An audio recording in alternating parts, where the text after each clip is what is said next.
Bagong mga nag-graduate. Ganyan sila, nagpaparade sila ng ganyan. Ayan. Dami, no? Doon na yung iba, Doon na yung iba sa likod. Nagka-traffic. Ayan, tingnan. Ayun, nakita niyo ba?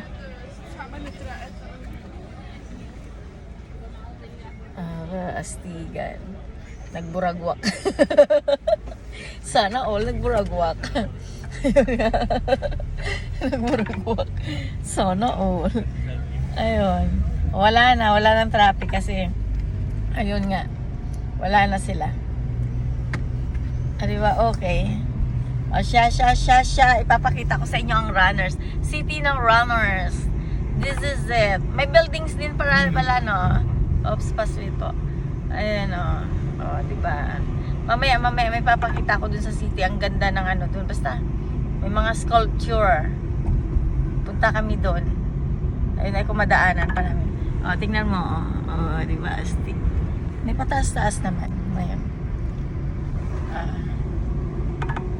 Kita nyo? Yarns. Dito na yarn. Okay ba? Okay din naman, ano? Oops.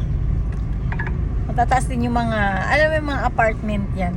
As in, sobrang dami na din palang apartment sa runners. Akala ko sa OOS lang, pero tingnan mo naman yung mga apartment to. Ayan.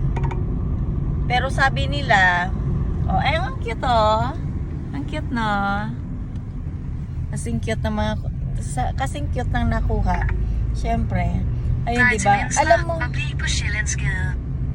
Alam mo dati, akala ko konti lang yung apartment dito. Pero sinasabi nila, mas mura nga daw tumira sa runners. Yun. Kahit mura, wala naman akong pera. Mas kontento ako sa Grino. Ayun. Ang runners, pang ilan? Ay, hindi. Pang ano to. Wala. Pang ilan ba yung tatlo? Odense pala yung pangatlong city. Ang runners, ano lang. Ewan ko kung pang ilan. Pang 10 siguro. Wala na lang ako. Hindi ko naman kasi alam, guys. Sana all may ka-date. Sana all. Astig, may ka-date. Ay nako, makahanap nga. Ay, Diyos ko. Kailangan inspired si Rogelia na labas na yung chan. Diyos ko, baka makita ko yung dawan ko mamaya. Tahimik lang kayo, huwag niyo akong kontrahin. Oo, diba? Parang kabayo na rin itong sasakyan namin. Ay nako, kati ng ilong ko na ba yan?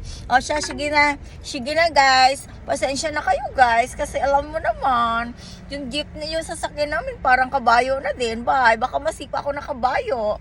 Read horse, bye.